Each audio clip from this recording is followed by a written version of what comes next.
Hey there, campers. While you get nice and cozy around the fire, I just want to warn you, we are not experts. What we are two people with microphones who love to research and discuss cryptid creatures, and the occasional scary woman who can eat our souls. So if you are currently being attacked by a chupacabra or a jackalope, call somebody else. Also, this show isn't for kids, so if you're a kid listening, please give your iPad back to your parents.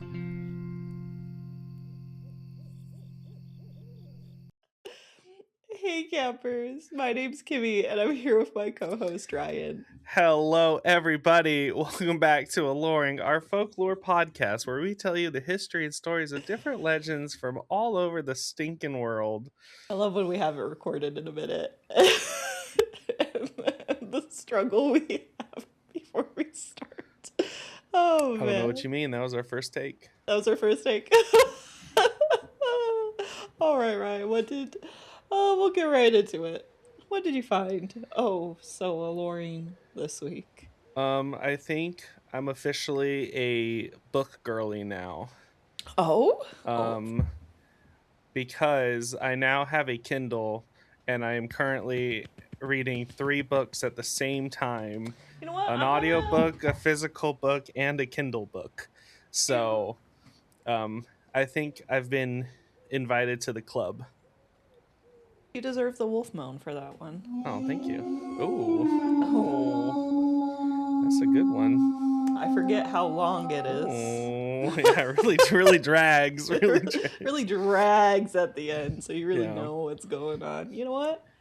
That's a wonderful alluring thing. Yeah, are the books I'm reading gonna be accepted by the book girly community? Probably not. They're mostly Warhammer, but either way, it is still 3 books at the same time. So, same time. Listen, that is a feat all on its own. Mm-hmm. It does get a little confusing when it's like 3 books from the same universe, like one on audiobook and then one on Kindle, because I'm like, wait, what happened to this other person? And then I'm like, oh, never mind. That was the other book. I was gonna ask. I was like, how do you do them if they're all in the same universe? Because I have a hard time, and I'm only reading 2 different ones right now, and they're completely different realms. Yeah. The ADHD seed is strong and really allows me to flourish. Allows you to lock in. Yeah. To one specific thing, and it's the 40K expanded universe. Everything else is not focused. That's what your third eye actually represents, is just Warhammer. Uh-huh. I love it so much. That's actually pretty great. Well, congrats. Welcome to Book Talk Girly side. I'm very proud of you. I've read a few of those too. And ladies, I get it. I understand it. I went to pull up my Kindle the other night, and Edgar looked over at me. And he's like, "What are you reading?" And because it just shows the covers. And I was like, nothing has happened. I'm in chapter 12, and they haven't. And it's just an intense cover to get you to buy the book. I promise you. And he's like, okay. He's like, he didn't believe me. And now I'm like, I'm not explaining myself about what's happening. My roommate will leave her Kindle on the dining room table. I'm like, wow, disgusting.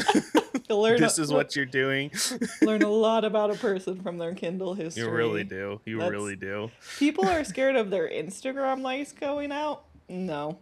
Kindle history, that I do fear a little bit. If Goodreads ever leaked your real name, it's over. It's over for half of the people.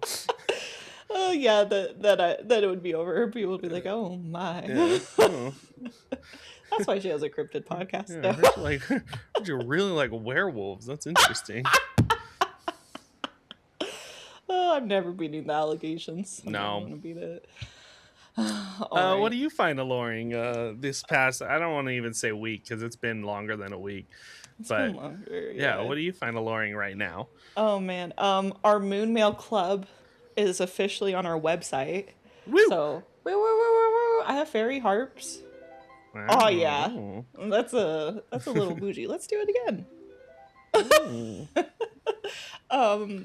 So we had it on our Patreon for a minute, and Patreon like takes from us, and I didn't realize it was taking from us. Yeah. Like a lot, Like a actually. lot. And I'm like, we don't make a lot on here. We're doing our best. And Ryan was like, Kimberly, we have a shop. You can just put a product listing in. I was like, oh, that's a great idea. So after a month of me troubleshooting and figuring things out, it is now on our Yeah. shop. Which we do have to figure out for our people who were Patreons prior. We are working on getting our liquor and lore stuff figured out, because that was like through Patreon, but don't you worry. We will figure that out. Yes, go subscribe to our YouTube because we would like to move it over to our YouTube channel, and then we could have it be a lower cost. Yeah, much lower than Patreon. Which is wonderful. So please go. We can't do it till we hit I think like 1,000 subscribers. That is so little, y'all. We have so many others on every other platform that we market except YouTube, because we don't market on YouTube. Because we're a podcast, damn it. Yeah, so subscribe to our YouTube channel, please. Go on your mom's account, go on your dad's, go on your grandpa's, and just just do that for Hire us. a botnet to follow us. Just kidding, YouTube, if you're listening. We don't have bots. They'll attack us. We don't make enough. They're like, exactly. Sick them, you know. But anyway, I'm really excited. We're also doing it. So Ryan's helping me now. I have finally been accepting help, as my therapist suggests, which is wonderful. So it's taken a few years, but we've gotten here. I love a Capricorn moon placement. It's pretty great.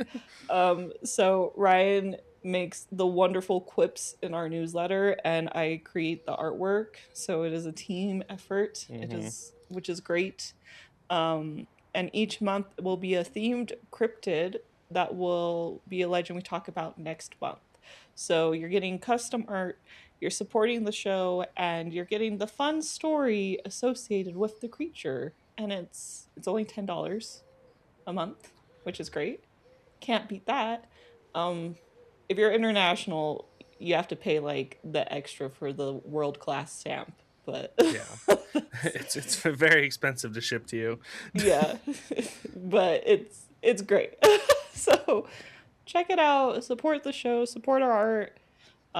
This is what makes us the money, makes it so we don't have to put ads every 20 seconds in our podcast. If you are listening to this and you are getting ads every 20 seconds, please go to Spotify or YouTube or Apple Podcast or our website and listen, because you should not be. We work very hard. This episode not brought to you by Blue Chew. Just list all the sponsors that don't. Yeah. That are not here's part the people of that don't sponsor us. What I pray every day that Angry Orchard will sponsor us, but it's fine. A girl can dream. A girl can dream. One day. One day the right person's gonna hear it. Yeah. Speaking of angry green things, wonderful, like apples, let's cue those campfire sounds. I don't have that sound effect. Ow! Whoosh. Oh, I do. Okay, just kidding. Let's play this one out.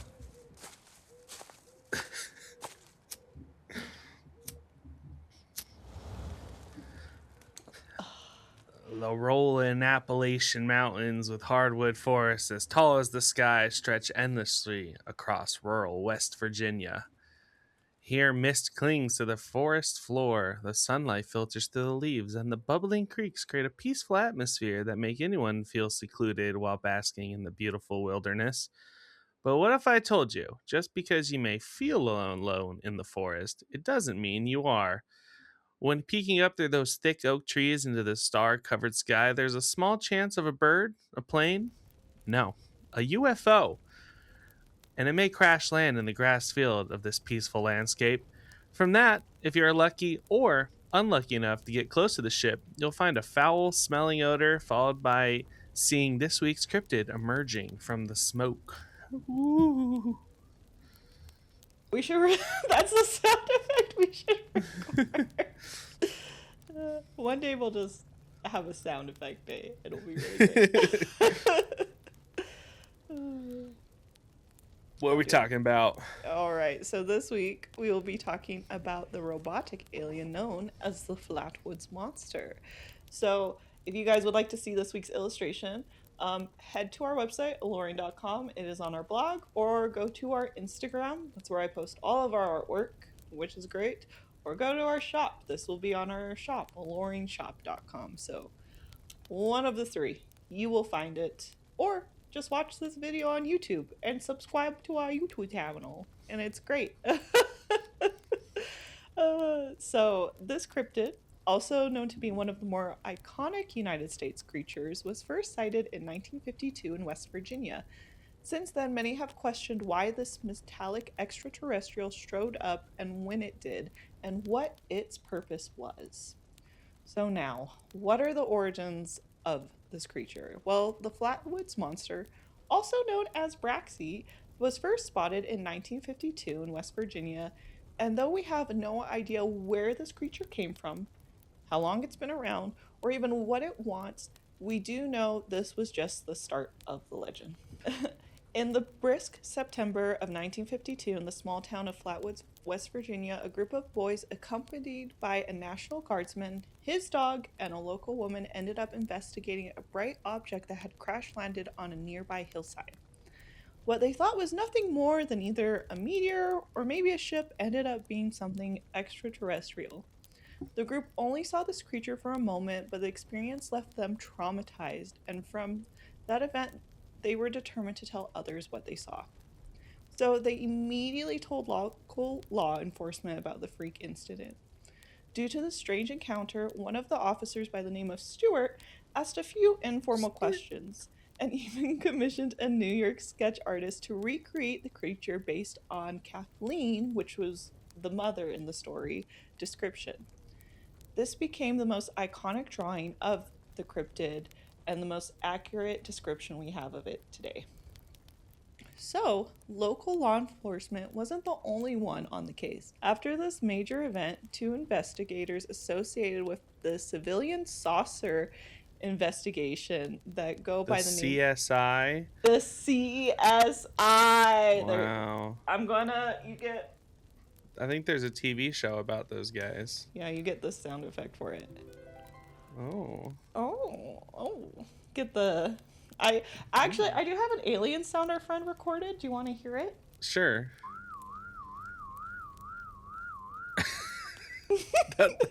That's pretty good. I think I know who that was. I was like, you may be able to guess exactly who that was, because we do it a lot when we play games. So these two went by the name of Mr. William and Donna Smith, and were able to obtain multiple accounts of other witnesses in the area at the same time who had experienced a similar phenomenon. This includes testimonies from the mother of the National Guardsman, the director of the local Board of Education, another mother with her daughter, and a couple with their 18-month-old child. So, with so many witnesses, an illustration of the creature, and local law enforcement's involvement, the story of Braxxie spread from local news stations and newspaper to national outlets in the 1960s. Oh, okay. Take a minute to look at these headlines if you were watching YouTube. There were so many, Ryan. That is a lot. And I thought these were all just kind of like joke things people made. So I'll explain what Ryan and I are saying. So during the 1960s, Braxxie was the word, and the sightings of this strange phenomenon led to the West Virginia becoming a temporary UFO hotspot where people would come by just for a chance of seeing the creature themselves. The Air Force even quietly categorized this as an unexplained but non-threatening encounter. Plus, it's important to note that at the time, two major events were happening in the old US of A. We're in the middle of a Cold War, and there was a massive UFO panic era. So It was actually pretty common for newspapers to regularly run flying saucer stories or possibly the world is ending headlines. So this people were seeing headlines like this every day kind of Yeah. thing. This And is it was just another Wednesday when these were coming out. just another Wednesday. So I feel like we're kind of feeling like, oh, the world's ending a little bit and we're a little Yeah. desensitized by it. Some things never change. Some things never change. So, with an actual alien encounter from a group of people, everyone couldn't stop talking about Braxxie. So now we went from, oh, maybe there's this thing to, oh, now we have people we feel are actually credible. Proof. And proof to this. Of course, scientists and skeptics proposed alternative explanations because there's no way that this could be real. But the eerie encounters that the group faced still hold true, and despite rational explanations, the vivid consistency of the witnesses' descriptions across the board kept the legend alive for decades. So, from the 1970s all the way to the early 2000s, more legends of Braxxie spread as it became a major part of West Virginia folklore. This is when it's believed to become one of the cult classic cryptids, along with Mothman and Bigfoot, unlike the Loveland Frogman, for example. So the cryptid would remain popular, so much so it would end up as a town icon. Though there have been no sightings of the cryptid since the early 1950s, this monster became a cultural icon to locals and started to take on a less threatening appearance and a more fun, quirky one. Yeah, just a goofy guy instead of an alien invader. Yeah, just a silly, goofy guy. Today, the Flatwoods Monster stands as one of America's most famous cryptids. The legend is less about proving what happened and more about preserving a unique, I can never say it, Appalachian? Appalachian, thank you. This legend is less about... however you say it. Yeah. I feel like either way, I'm going to be in trouble for how I pronounce it, so. The Appalachian, see? Appalachie. See, I'm safe now. That's all you. Appalachian, nailed it. Appali. The Apple story during a time of UFO panic. Although the monster has not been seen since the original incident in 1952, its impact on the rural community has been huge. Sometimes if you stand outside and at night there, you can almost feel it, like the monster left a gift from the stars for us, and we just haven't quite found it yet. Ooh, and now we know about the possible origins of the Flatwoods Monster, I'm gonna hand it over to Ryan to tell us all about some sightings. And boy, have there been sightings. All right, so the most famous story is in September 1952. We're going to go over that one. But before that, there was actually a small encounter that took place on September 12th. Oh, sorry, September 12th was the main incident. Earlier in September, there was another incident where a mother and her 21-year-old daughter encountered a similar looking entity with the same smell. This was about a week prior. The encounter reportedly affected the daughter so badly that she got confined to the Clarksburg Hospital for 3 weeks. So no confirms for sure that this was Braxxie, but most likely due to the time frame of it. Yeah, and this one's hard because I can never find a lot of information about it, but it's always there. Yeah. It's like a zit on picture day.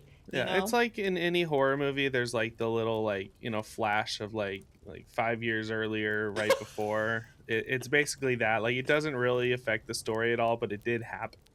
Yeah, it's there. It's there for the atmosphere to build the tension, kind of thing.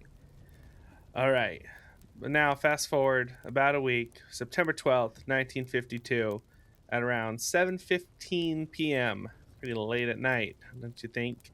Where two brothers, Edward and Fred May, and their friend Tommy Heyer were playing in the yard of their elementary school late into the night when Tommy noticed a pungent sulfur smell in the air. Before he could blame one of his friends for it, Not even a second later, all three boys witnessed a bright object dart across the sky and land in the Bailey Fisher farmer's land. Bailey Fisher's his name. It's not a fish farm. Oh, Very important. I could see where that would be Yeah. confusing. There's no fish farm. Yeah, in no the middle fish of West farm. Virginia. Just Bailey Fisher. He was born to be a fish farmer, but he ended up in West Virginia. When you're destined for one thing, but yeah, the world says nah. So scared and confused, like the little babies they are, they ran to Edward and Fred's home in a panic and told their mother, Kathleen May, about the streak across the sky, the strange smell, and how something crash landed into the hills just down the street. Kathleen, being both concerned for the boys and curious, went with the boys to visit a National Guardsman, Eugene Lemon, where she told him the same story. Quickly, the five of them, along with his dogs and some other local children, including Neil Nunley and Ronnie Shaver, made their way to Fisher Farm. Curious to see what the boys We gotta saw. really specify that. Yeah. On their way, Lemon's dogs ran ahead of the group. Once the dog was out of sight, it suddenly started barking and ran immediately back to the group with his tail between his legs. Approaching with caution, they reached the top of the hill and saw something they would never forget. Start listening to the dogs. That dog is probably like, I fucking told you Yeah. we should leave. And you said, let's go see. People, trust your dogs. Trust your dogs. This is where we made the iconic Trust Your Dog shirt. Yeah, because they're like, you know what? Now, I know this dog's terrified. Let's keep going up the hill with these children. This is literally Stranger Things. They're like, yeah, let's bring the kids along with us. They're not even his kids. Yeah. You know? So if something happens. He's just a guy. That's even worse. Come on, gang. Let's go explore this missile that just crashed in the farmer's farm. Through the farm. Through the mist, Lemon noticed the Fisher's farm. Yeah, not the Through the mist, Lemon noticed two small lights underneath a nearby oak tree. Moving his flashlight towards it, he revealed the creature, which immediately emitted a shrill hissing sound. The creature began gliding towards them before changing directions and heading off into the distance. It ran towards them and then said, nah, just kidding, and faked him out. He went, oh. Yeah. This is when the group fled in panic, as they should have done before they even got there. Once they got home, Kathleen contacted local sheriff Robert Carr and Mr. A. Lee Stewart, a co-owner of the Braxton Democrat, a local newspaper, to tell them about what they just witnessed. I love that in the 50s it was like, call the cops and the newspaper. Yeah. You know, I don't think so we you do have that the now. record. Yeah. I think that's actually, let's pull back for like a second, thinking about it now. This is the accountability kind of thing. This is what the newspaper was for. Yeah. Get the cops and the journalists. And the journalists. Same time. Same time. Because if you just have the cop, we've seen that. We've all seen that. That's not happening pretty well. But if you have the cop and the journalist could be like, I'm sorry. You want to run that by us again? Once more with feeling? That's the secret. We've learned the secret. Yep. How to completely rebuild the criminal justice system. Call the cops and the newspaper at the same time. With our very, very limited knowledge. So Mr. A. Lee Stewart interviewed each of them individually and then returned to the site with Lemon later that night, where he reported there was a sickening burnt metallic odor still prevailing. Sheriff Carr and his deputy Bernal Long searched the area separately but reported no trace of the entity. They say all they encountered was the smell. The next morning, Stewart went back to the site for a second time and discovered two unusually long tracks in the mud and traces of a thick black liquid, reporting them as possible signs of a saucer landing. This was credible because the area hadn't been subject to vehicle traffic in the last year. Some say the tracks were probably from a 1942 Chevrolet pickup truck driven by local Max Lockard, who had gone to the site to look for the creature some hours prior to Stewart's discovery. That's unconfirmed. Though the creature wasn't found, the original group was spooked and was going through it, to say the least. After The the poor encounter, dog is the one I Yeah. feel the most yeah. empathy for right now. So, the whole group began suffering similar symptoms. These symptoms lingered for some time, which they attributed to having been exposed to the mist the entity emitted. These included irritation of the nose, swelling of the throat. Lemon said to have suffered from vomiting and convulsions throughout the night and had difficulties with his throat for several weeks. Oh. The doctors that treated the witnesses reported the symptoms to be similar to those who had fallen victim to mustard gas, though these symptoms are also common in sufferers of hysteria, which can be brought on by exposure to a traumatic or shocking event. I like that. I like that in the 50s, like that was a diagnosis. There's like hysteria. I don't.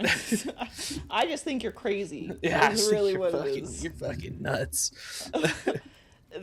We don't got the budget Yeah. to look into this, so we're just gonna say you're crazy, medically speaking. That's what hysteria is to me, and I hate it. But like, here's the thing.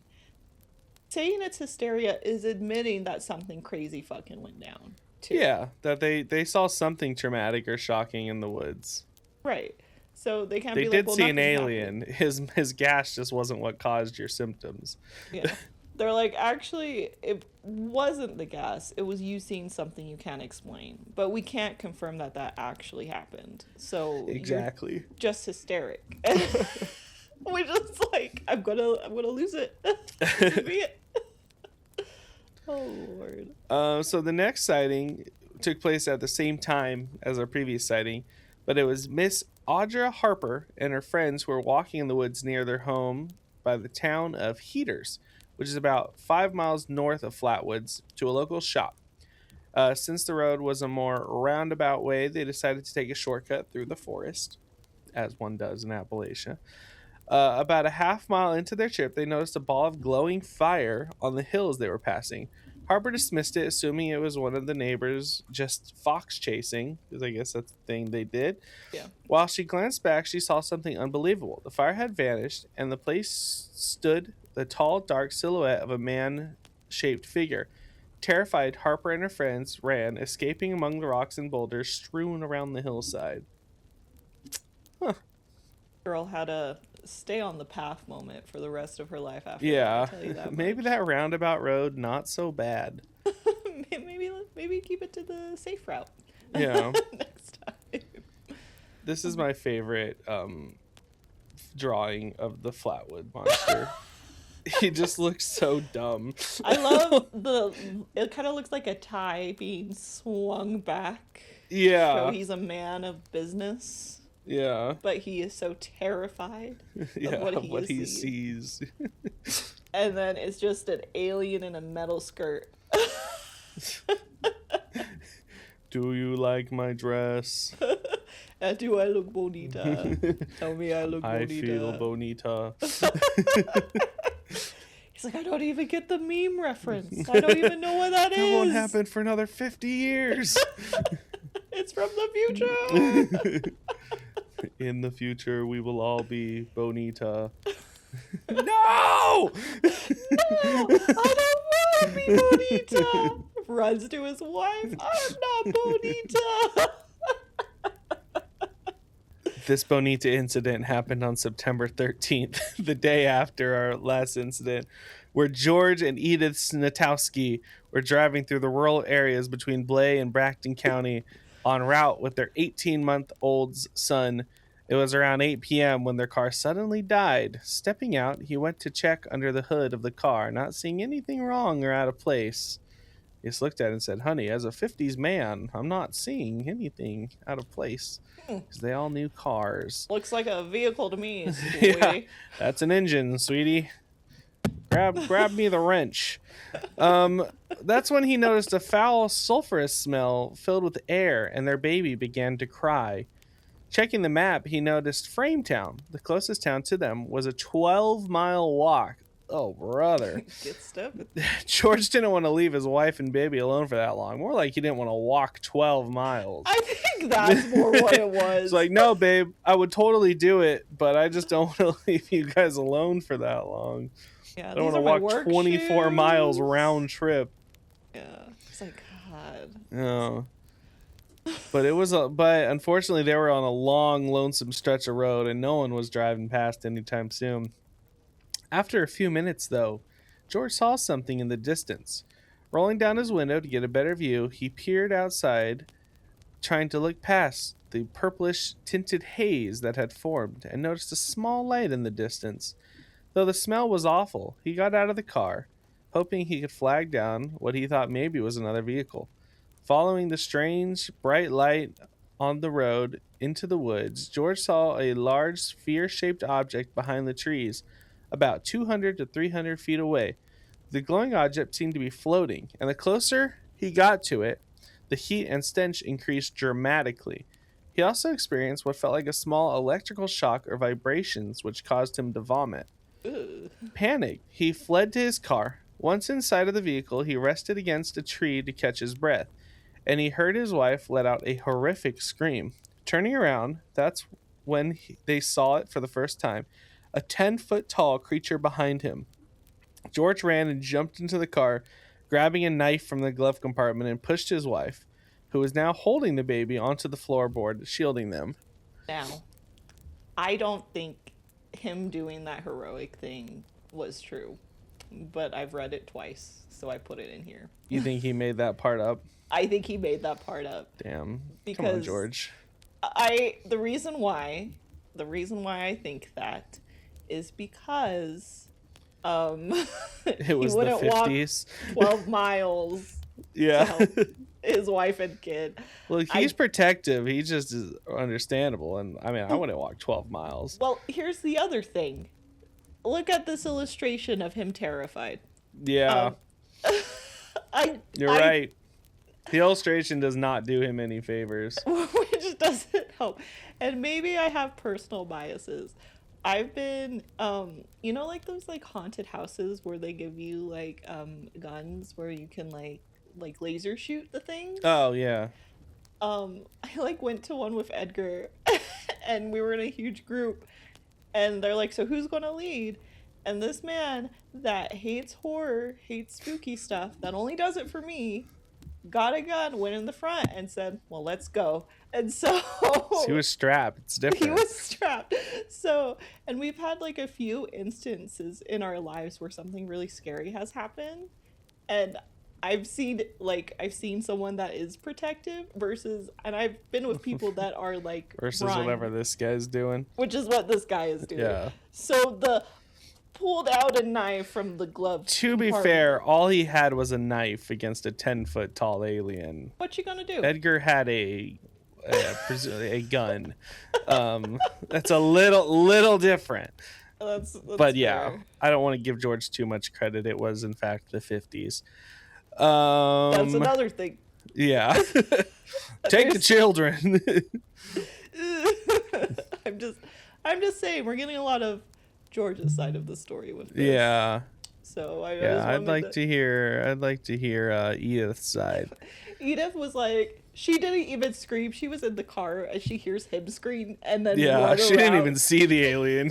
She just got tackled by her husband with a knife. She's like, what the fuck, George? Well, so the creature, she did see the creature because it moved to the hood of the car, hovering over it as its claws dragged against the metal hood, hovering in front of their car before gliding back into the forest. After a few moments, the sphere from earlier slowly rose from the woodlands, stopping a few times on its ascent. At about 3,000 feet, it swung back and forth like a pendulum and then shot right out of sight. Like the awful smell and purplish fog faded, and the car started working again. Yep, blasting out of sight. The couple quickly made their way to Sutton, stopping by a local truck stop diner before finding a hotel for the night. As they were leaving the next morning, that's when they noticed the car had a V-shaped sign into the paint down to the primer where the creature had touched their car and knew what happened the night before it was real. That makes me wonder, real quick. Sorry, another tangent. You know how there's like Z for Zorro? Like maybe that was his signature. Yeah. V for like the vulture or something. I don't know. V for the Flatwood Monster. I can't spell. He was scared. He was really fast. V for Braxxie. Braxxie. That's actually the name. It's not Braxxie. Yeah, everyone It's misunderstood Vraxxie. him. Vraxxie, the Flatwoods Monster. Vraxxie, yeah. So, being the 50s, the Snatowskis decided to keep quiet about the incident as to not get diagnosed with hysteria and made their way back home to New York. But several years later, when they noticed all the talk about old Vraxxie made its way out of West Virginia, George told his story to Paul Lieb, president of the Flying Saucer Research Institute, the FSRI. Paul wrote a story about the incident, which was published in July 1955 edition of Mail magazine. The only reputable source for news, I will say. That's where I get mine from, is Mail magazine. That's why I'm saying the knife thing feels like a little added flair. It's like, totally. They're like, so what happened to your wife? Oh, I defended her. Yeah, like a man. He told the editor of Mail magazine that he ran away, and he's like, "This is Mail magazine, son. We have to embellish your story. You're a male, damn it." For some reason, I imagine the editor was a little like Ron Swanson. Oh, for sure. The way you spoke. Yeah. He's like, you can't just run, god damn it. Can't just run, son. Not if you want to be featured in the 1955 edition of Mail magazine. Is that a real thing? Mail magazine. 1950. It was 1950s. Yeah, 1950s. It's gotta be the 1950s. Mail magazine. Yeah. Oh, hell yeah. Dude, Mail magazine was sick. Oh shit, really? Oh. The front cover, it's a dude fucking fighting a Gila monster with a machete, and it says Island of Dragons, the most fantastic hunting adventure ever told. And then there's a man fighting a snake with a knife, and it says Lipson's Secret Sex Circuit, exposing Europe's sin center. Oh, this is sick. And then there's a cowboy, an inside look at Sin Town, the cat that ate 16. Oh shit. Oh, you need to send me those links. Dude, bring back Mail magazine. A fucking rattlesnake with a revolver? The Dead Men of Dolores? Now in color? Featuring Marilyn Monroe? Oh, shit. People are just seeing these stack up on screen. A man on a raft with a rifle shooting a shark from while another guy is like kicking it. This is fucking badass. Well, see, now my thing feels more right. It feels like it was added. Yeah, Mail magazine, they know what they're doing. They're like, nah, we're gonna give you a knife, son. You needed a knife. Yeah. Knife in the glove compartment, like a real male, like a real man. A man with a rifle, out of ammo, fighting a whole pack of baboons, just beating them down. Pickup Girls of St. Joe. This is called Mail magazine. Let me look at this real quick. That's sick. All right, Mail magazine, shout out. I wonder if they're still around. Probably not. They are. They aren't as great. I'm looking at them now. Bring back classic. Yeah, we need 1950s Mail magazine again. I want men shooting sharks with rifles from rafts. The one where, what is it that he's fighting off? Is this ferrets in the water? Hell yeah. Oh, look, man, if you've never fought off a pack of tigers with the butt of your rifle while camping in the jungle, are you really a man? Oh my god, I love every one of these. This is like, you know those like female romance covers from the 1950s? Mm-hmm. This is them through the male gaze. For our audio listeners, pull over your car real quick and just Google Mail Magazine 1955, and you will not be disappointed. I promise. It's so great. And we'll put some pop-ups for our video listeners. Beautiful. While you all are, we'll give you guys a minute to do that. We'll go do a quick little sponsor break. Sponsor. We'll do that little alien sound again as our transition this time.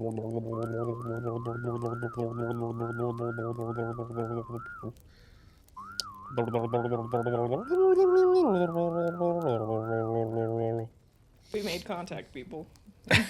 We did it.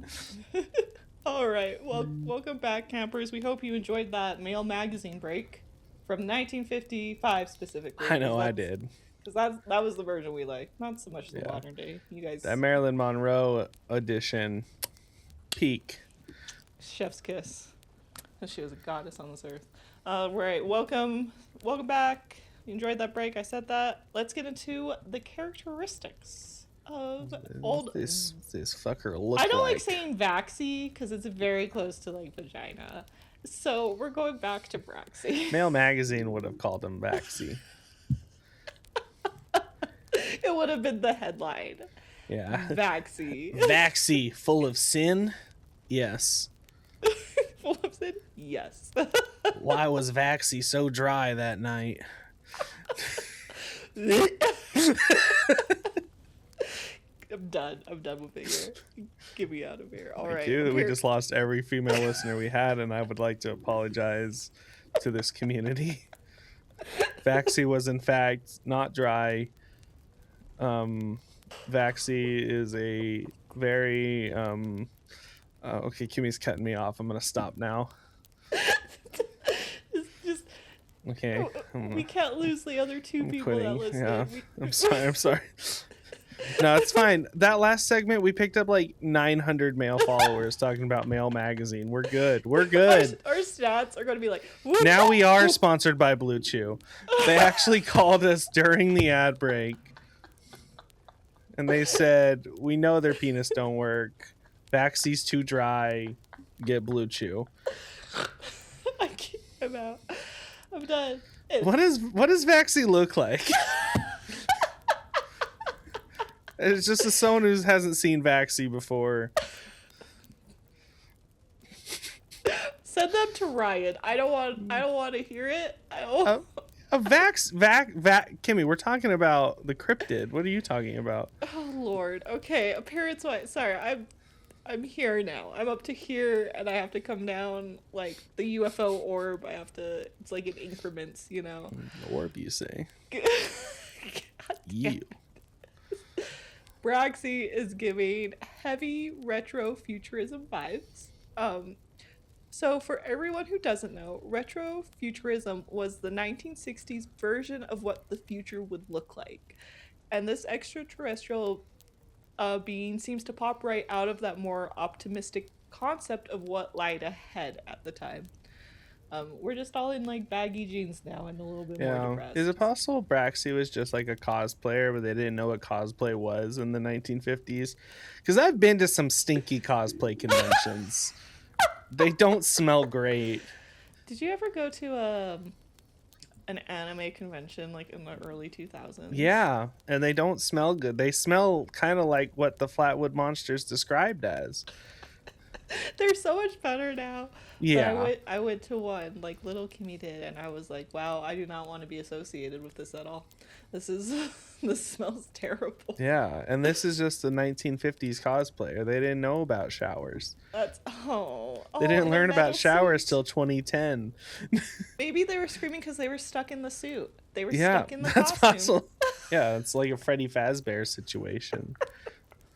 Oh man. Oh well. We got a lot of crossover happening this episode. Yeah, we're just getting all the references name dropping, that we have. Our SEO is going to be off the charts.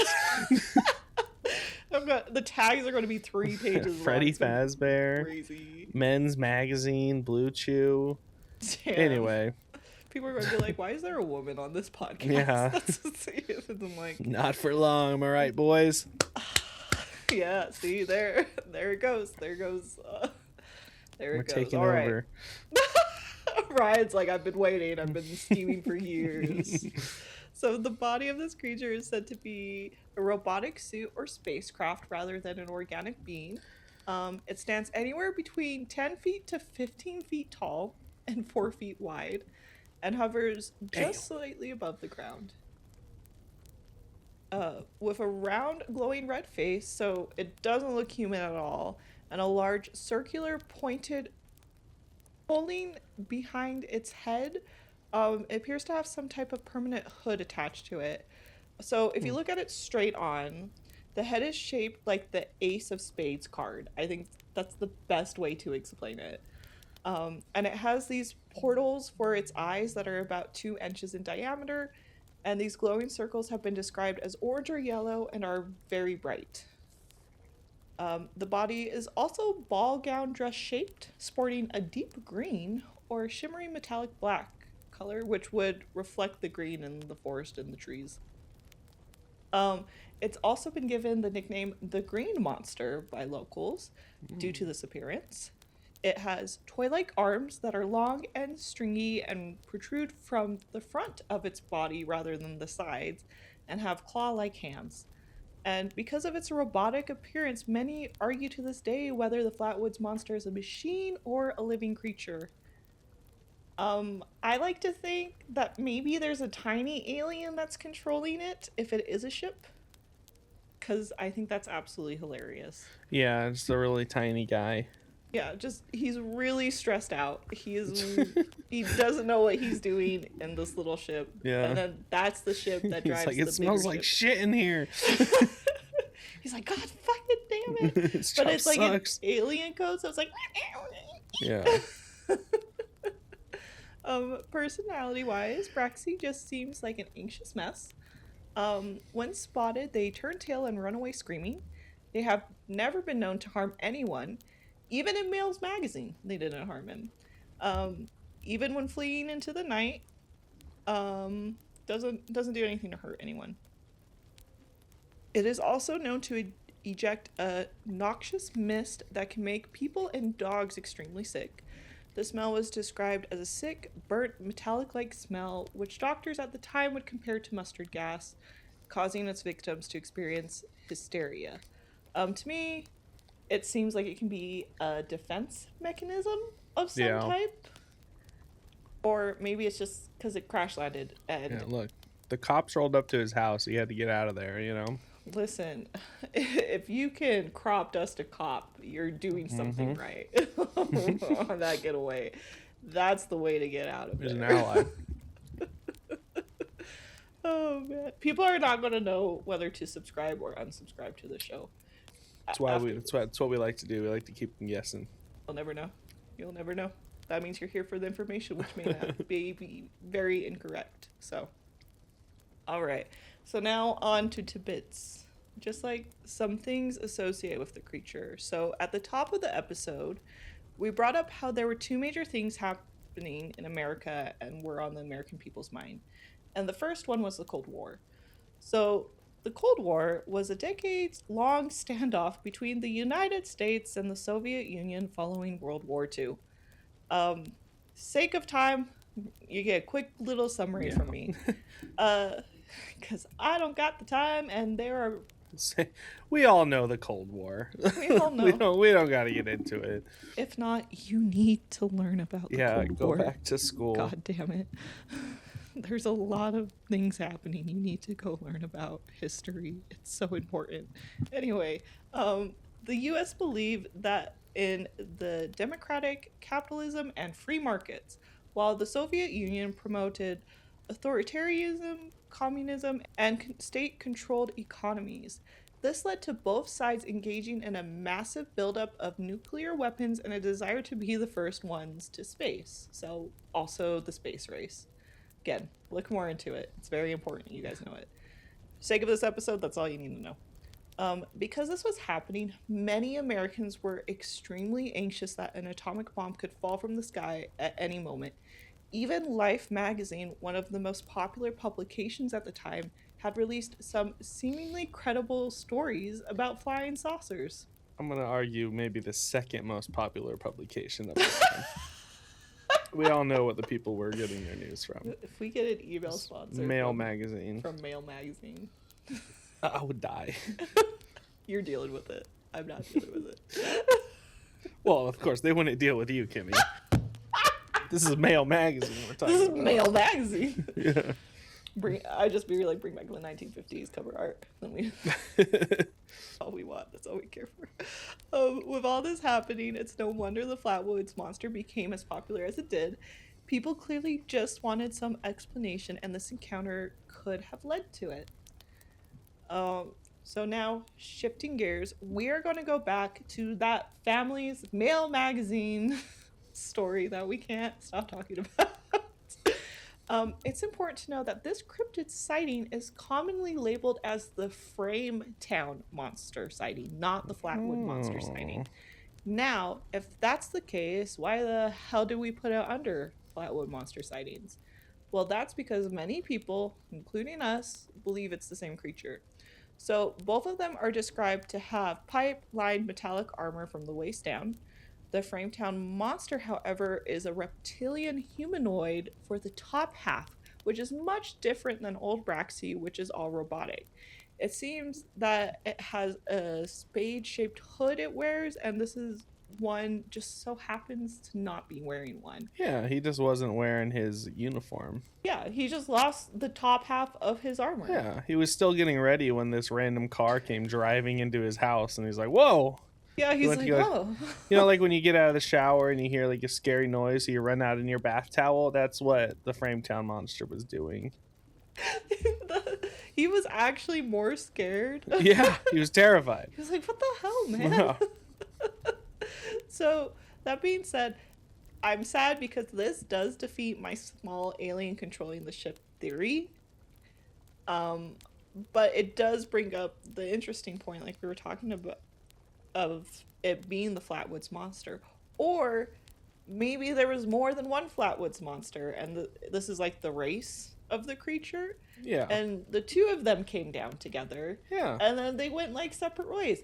Another thought, now that I'm thinking of it, maybe the Frametown Monster was like going to the bathroom, left the ship and went to the bathroom. That's what I'm saying. He was naked and afraid. Because we don't know how these creatures use the restroom, right? Yeah. And then the dude just caught him with his pants down. Like, shit! And him doing the V was him flipping him off in his language. That's the alien version. Isn't that what the British people do? Yeah. This is how you flip humans off if you're an alien. Flatwood Monster is British. Confirmed. It's all coming together. It's all come together. The full circle. We're on to you. We're on to you, British people. Oh, man. We know you're still mad about the tea.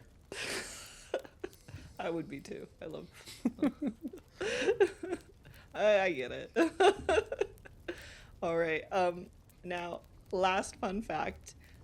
We are going into how this creature became the icon of Braxton County today. So timeline-wise, popped up, and then shortly after, Mothman appeared in the town of Point Pleasant, West Virginia. And Mothman wasn't doing too bad in the publicity area. The Flatwoods Monster quickly became the town's main source of tourism and is now the city's main source of revenue. So cryptids are just starting to become a thing, become popular, become a thing, and Vraxxie just showed up at the right time, you know? So the citizens of Braxton County saw this money-making opportunity, the capitalism thing, right? Mm-hmm. And knew they could capitalize on the legend of the Flatwoods Monster. Everyone wanted to know about this extraterrestrial, and the town still emphasizes it to this day. Believers and non-believers quickly capitalized on this legend as local shops started selling merch with the Flatwoods Monster alien slapped on it. The volunteer fire department even sells their own monster on their shirt. So, there you go. They also have a museum which opened in 2018 that focuses on the Flatwoods Monster, and they host a Flatwoods Monster Festival, putting up monster-shaped chairs all around the city because of the museum, which I think is very cute. Here's even a quote from Andrew Smith, the founder of the museum. The Flatwoods Monster Museum opened in 2018, and ever since then, we've been really surprised as to how many people want to come and visit anything dedicated to the Flatwoods Monster. We have folks coming from all over. I would say at least half of the people who come visit are from out of state, the other half are from in-state. The Flatwoods Monster has kind of always been there, but until pretty recently, there hasn't been a lot of things that you can visit that has anything to do with the Flatwoods Monster. The area where the sighting took place is on private property, so there hasn't been a magnet to draw people in. So the Monster Museum and the Monster Chairs and other businesses in the area who have taken up the monster theme have sort of been able to get the magnet for the Flatwoods Monster and for the people's interest, which is very cool. Maybe I can see if I can like nail them So like a little the print or Fisher something. Farm won't let people come visit where the Flatwood landed. Probably because people keep thinking it's a fish farm. Yeah, he's like, I'm not a fish farm. He's like, God damn it, that's my I cousin. have alfalfa. That's my The cow farm up the road, that's where you get the fish. Yeah, that's exactly. I was about to say. I was like, it's the heifer farm up the street. That's where you get the fish. He sells cod, you know. So this town will also host multiple events inspired by this cryptid, from the Flatwoods Monster Convention to the Flatwoods Monster Music Festival. There's always have something that is out of this world. Yep. Yeah. Mm-hmm. Just let that sit. Just let that simmer. Let that Yep. pun It's simmer. simmering. Simmering. All right. That felt good. Felt good to end on that. All right. Now it's time for our favorite segment. Where's my sound effect? Time for the science. No, that's not the one. No, I don't think I have it. Can I tell you something, Kimmy? You fucked up. No, I didn't. And at 16 minutes and 23 seconds, you told me exactly what the answer is going to be. You said, and I quote, "Scientists and skeptics propose alternative explanations because there's no way this could be real." Oh. Go back and check, dear listener. 16:23. Oh. So I'm going with science. Oh shit. Well, And I know guess I'm what, right. Ryan? You are now 1 point ahead of me. Whoa! I think that was the transition sound. I actually did, so we'll do the other one. You played yourself, Kimmy. You played yourself. Let me just update this real quick. On the next slide, your number slot is blank, by the way. Does that make sense? Oh, beautiful. Okay. Well, So then you I could don't- just I do don't even need 4. that. Yeah. So to make it so you realize that you are winning, son. I've had like 3 people say we should pie the person that lost, which I You should think pie? like pie, like a Oh. pie.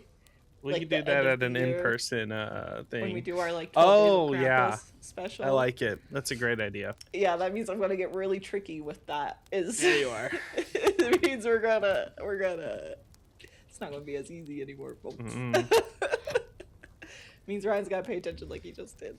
All right, we got science. We got a few explanations of what could really be going on these fucking woods.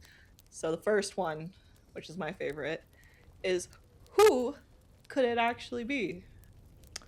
Well, Ryan, that could be nothing more than a common barn owl. Get it? How big? Oh, The Flatwood Monster is 10 feet tall. I know. This is all they got. You gotta let them have it. Science is stretching. Mail Magazine would never have guessed that they're a barn owl. They would have said it was a giant They have the facts. barn. They would have said it was 20 barn owls. Yeah, 20 in a barn trench owls coat. stacked on top. Yeah, exactly. God. So That's why we sci- need real science. that's why we have Male magazine. science. Yeah. So scientists and skeptics propose alternative explanations, most notably that the monster was likely an owl perched in a tree, illuminated by headlights, while the bright object was a meteor, and the hissing sound described could have also just been from the barn owl. Do barn owls smell like sulfur and No. rotten eggs? So you may be wondering, but what about the toxic gas? Oh, Well, I got an yeah, answer I for was. you for Yeah, that. thank you. I was Yeah, wondering. Yeah, that's literally. See, I've gotten the show notes 90% figured out, 60% of the time. So the nauseating rotten egg smell that burned the eyes of the witness could be the sulfur odors from the ground of the or the strong odor of the skunk cabbage plant. So for those of you who don't know, the skunk cabbage plant is disgusting. It's a mixture of skunk spray, like rotten meat, and like sick garlic. And if you like step on it, and it's kind of like in like those like foresty areas, if you step on it or if you break a leaf, it releases the smell. Awful. Disgusting. And that's a real thing? Yep, that's a real thing. Oh, that's gross. I just didn't put a picture because I want to put these other two pictures here. But how do you explain the giant fireball that crashed into the Fisher farm? Well, the next one is, and what about how they all saw a light phenomenon in the sky?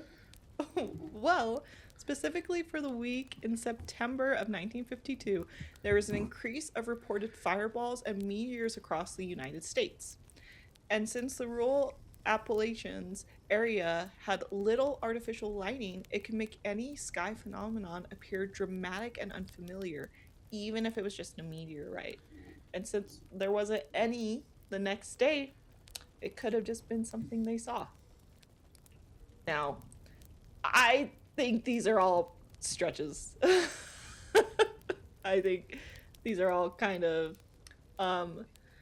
gaslighting, which is a double, what's it called?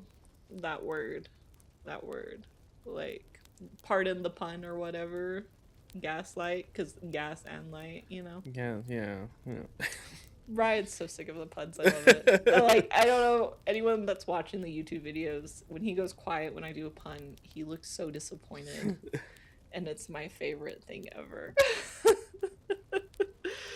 But those are the only possible explanations we have. I like to think it's real. Why not? You know? Just because so many people saw it at the same exact time. Yeah. I mean, we got 3 reports just on one day. Yeah. And I think it was 4 different groups of people. There's like one I even didn't include, and there was like his mother as well. Yeah. So, and it was reported in Mail magazine. God damn it. But those were the ones. I think there's gotta be something. I think it's interesting how it was recorded. There's a reason Braxxie's a classic. You know? True. Right. You've done it, Ryan. You are now 1 point ahead. 4 and 6? 4 and 6? Or 4 out of 6? 4 out of 6. I gotta fix this, but I'll get that fixed next time. We'll figure that out. See, now I left the space for it, so... There we go. Wait, 4. Oh, no. No, okay. Oh, he's changing the font size. He's moving the point over. He really, really happy to finally be beating me in science or the church. Bam. 4 out of 6. That's over 50%, ladies and gentlemen. If you were wondering. C's get degrees, people. C's get degrees. All right. Well, hi, Kimmy in the face. Thank you, whoever viewer suggested that. It's a great idea.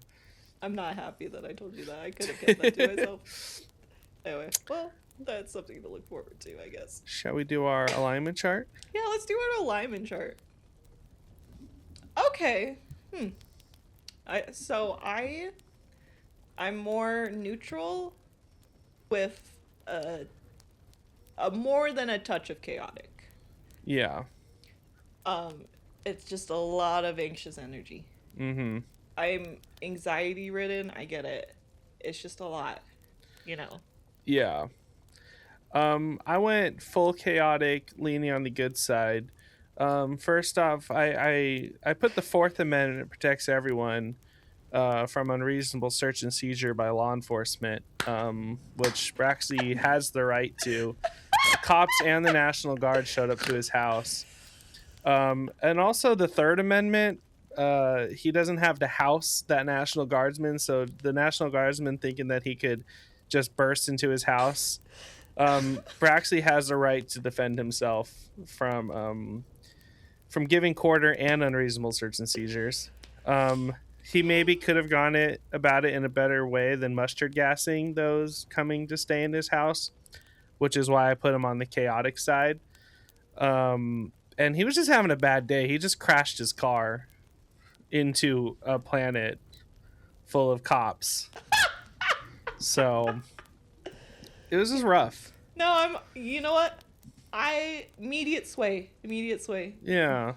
Copy paste. Take He's his a answer. good, he's a good man, damn it. He's a good man. Listen, you know what? I support him. Everything Ryan He's said, just your ditto. standard Appalachian grandpa. A little bit of an anarchist. Really believes in that, Second, Third, and Fourth Amendment. Like, yeah. Good for him. Someone's gotta stay true to it. You know what I mean? Yeah. Damn, that was, I can't. The slow claps don't really. It just sounds. But yeah, like chaotic good, easy. Chaotic good, easy. Yeah, that was you. It takes a minute to sway me. Nope, easy. Yeah. You said Fourth Amendment protects everyone. I said you're fucking right. It does. Yeah, goddamn right. You goddamn right. Oh man. All right. What? Oh shit. We have a lot. What's our takeaway? Just because you're a cosplayer doesn't mean that showers don't exist, even in the 50s. Oh Jesus. That's the one. You're not going to do anything with Mail Magazine. I'm very surprised. Well, Mail Magazine speaks for itself. I don't like. Also, subscribe to 1955 Mail Magazine. I don't want to say the modern one because I don't know what Mail Magazine's been up to since the 1950s, so I don't want to support. I have a suspicion. And I don't think this is the type of podcast Mail Magazine's throwing their weight behind. No. Nah, negative. The 1950s version, though. Yeah. It sure does still exist. Oh, Yes. I can learn how to get lean muscles fast and have sex tonight. Instant action, page 132. We're back. Mine's is, if you're going to have a fish farm, make sure your name ends with heifer, and if you have a cow farm, make sure your name ends with fish. So I don't feel like that's as strong as I want it to be. Hey, but it's a takeaway. The Fourth Amendment protects everyone. Maybe that's what it is. Maybe that's what. And the first and the second and the third and all the others, following that. Maybe the takeaway is Vraxxie is just as scared of you as you are of them. And it's Vraxxie with a V. I'll do that. Vraxxie, I like that one better. Keep your Vraxxie. Take care of your Vraxxie these days. Because Vraxxie's scared. Vraxxie's scared. Okay, let's get out of here. I'm done. I don't want to talk about Vraxxie anymore. Oh, okay. Well, okay. I brought up Vraxxie and then I immediately regretted it. All right. We have a way we say goodbye. We don't just leave. All right. Thank you so much for listening, everybody. This has been Aloreing. You have an alluring day. We'll catch you in the next episode. Bye. That's a wet ass Vraxxie.